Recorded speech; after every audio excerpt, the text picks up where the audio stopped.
देश की सुरक्षा एजेंसियों ने एक बार फिर भारत को दहलाने की साजिश को समय रहते नाकाम कर दिया। गुजरात एटीएस ने al Qaeda in the Indian subcontinent यानी AQIS से जुड़े एक बड़े आतंकवादी मॉड्यूल का पर्दाफाश किया है। इस मॉड्यूल के 5 अहम चेहरे गिरफ्तार हो चुके, जिनमें एक नाम है शमा परवीन, एक महिला जिसे इस पूरे मॉड्यूल का मास्टरमाइंड बताया जाता है। एटीएस की जांच में सामने आया कि ये लोग सोशल मीडिया के जरिए कट्टरपंथ फैला रहे थे। उनका मकसद था भारत में गजवाए हिंद यानी भारत में इस्लामी राज की कल्पना को सच करना। ये शब्द सुनते ही झटका लगता है, क्योंकि ये वही साजिश है जिसकी बातें कुछ जिहादी ग्रुप्स लंबे समय से करते आ रहे हैं। इंस्टा पे स्ट्रेंजर्स नेशन 2 के साथ साथ फेसबुक पे भी सेम बंदे की strangers of nation and stranger of the nation 2, ये टोटल 3 प्रोफाइल्स आइडेंटिफाई की गई। इसके साथ साथ इस टेक्निकल टीम द्वारा ये प्रोफाइल कौन चला रहा है इसके बारे में इन्वेस्टिगेशन किया गया और इनको जानने को मिला कि एक शमा परवीन नाम से एक महिला है जो कि RT नगर बेंगलोर में रहती है, वो इन तीनों प्रोफाइल को चला रही है। गजवाए हिंद एक कट्टरपंथी विचारधारा है जो भारत को दारुल इस्लाम में बदलने की बात करती है। इसकी जड़ें अफगानिस्तान और पाकिस्तान के कुछ आतंकी गुटों से जुड़ी हुई हैं। इसी विचारधारा को AQIS जैसे संगठन भारत में फैलाने की कोशिश कर रहे हैं। एक हफ्ते की गहन छानबीन के बाद आखिरकार ATS ने बेंगलुरु से शमा परवीन को गिरफ्तार कर लिया है। इसके पास से कई अहम दस्तावेज, मैप, मोबाइल नंबर्स, लोकेशंस की जानकारी मिली है। पाकिस्तानी लोगों के साथ वह सीधे तौर पर संपर्क में थी। गुजरात के गृह मंत्री के मुताबिक ये महिला काफी ट्रेंड है। अब आपको बताते हैं कि इस बार ATS को क्या क्या मिला और कैसे इस साजिश को पकड़ा जा सका। ATS ने गुजरात, कर्नाटक और कई राज्यों के अलग अलग लोकेशंस पर छापेमारी की। बेंगलुरु से गिरफ्तार हुई शमा परवीन, जो इस नेटवर्क को डिजिटली कोऑर्डिनेट कर रही थी, इसके पास से डिजिटल डिवाइसेस, कट्टरपंथी साहित्य और गजवाए हिंद से जुड़े दस्तावेज बरामद हुए। सोशल मीडिया चैट से पता लगा है कि ये लोग युवाओं का ब्रेन वॉश कर आतंकवाद की राह पर लाने की कोशिश कर रहे थे। ये प्रोफाइल काफ़ी पॉपुलेटेड है, 10,000 से ज़्यादा हर एक प्रोफाइल में फॉलोअर्स हैं। इस आइडेंटिफिकेशन के बाद में एक दूसरी टीम बनाई गई जिसमें DYSP Virjit Parmar, PI AS Chavda, wireless PI Manal Shah, PSI Aman Patel, BJ Patel तथा ASI हिनाबेन मकवाना, इनकी टीम को बेंगलोर भेजा गया। इंटर स्टेट ऑपरेशन ये एक था जिसमें सेंट्रल एजेंसीज की मदद ली गई, राज्य पुलिस की मदद ली गई।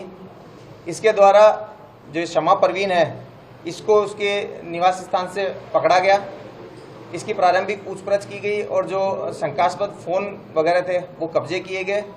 शुरुआती पूछपरछ में इसने एक्सेप्ट किया कि वो अल-कायदा से रिलेटेड कंटेंट डालती थी और जो हमें टेक्निकल डिटेल्स जानने को मिली थी उन सब चीज़ों को इसने एक्सेप्ट किया। आप समझ सकते हैं कि कितना खतरनाक है।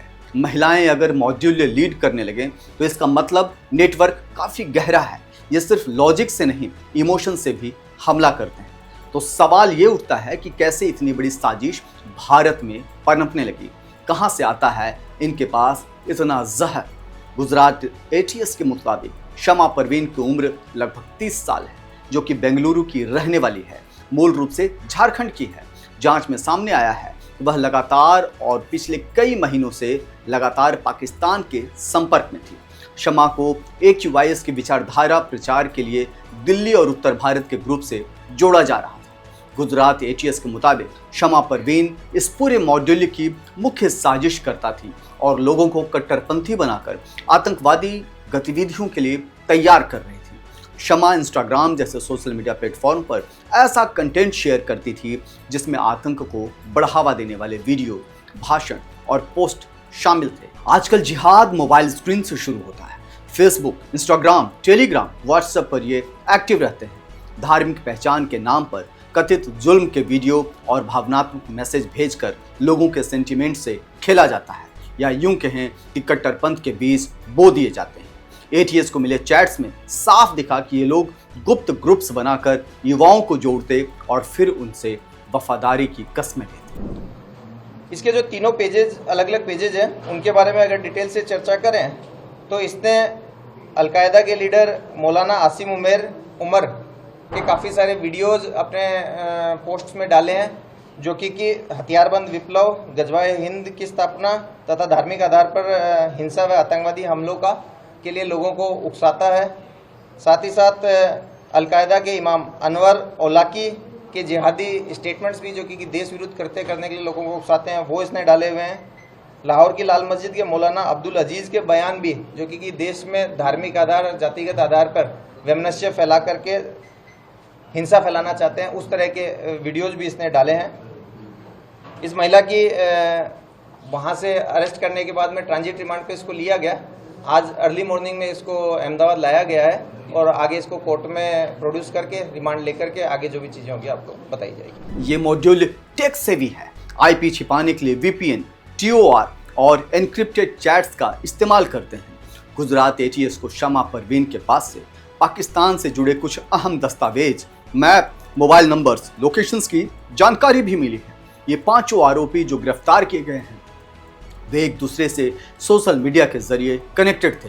ऐसी जानकारी जांच में मिली है कि ऑर्गेनाइज्ड तरीके से ऑनलाइन टेरर मॉड्यूल चला रहे थे। इस मामले में पाकिस्तान में इनके हैंडलर्स के बैठे होने की भी जानकारी सामने आई है। गुजरात एटीएस ने सभी आरोपियों पर यूएपीए यानी कि गैर कानूनी गतिविधि रोकथाम अधिनियम के तहत केस दर्ज किया है।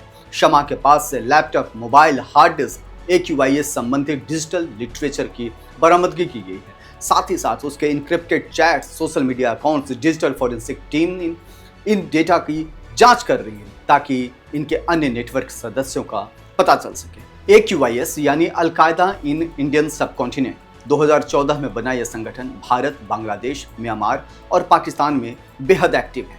इसके निशाने पर भारत के सांप्रदायिक सौहार्द, सेना और सुरक्षा बल है। इस मॉड्यूल का एक ही मकसद था भारत में अस्थिरता फैलाना और गजवाए हिंद की ओर एक कदम और बढ़ाना। गुजरात एटीएस की यह कार्रवाई निश्चित रूप से बड़ी सफलता है, लेकिन साथ ही हमारे सिस्टम के लिए एक अलार्म भी है, क्योंकि सवाल अब सिर्फ सुरक्षा का नहीं है, सवाल अब हमारे समाज की डिजिटल सेफ्टी का है। सवाल यह कि सोशल मीडिया जो जुड़ाव का जरिया है वह कट्टरपंथ का हथियार कैसे बन गया।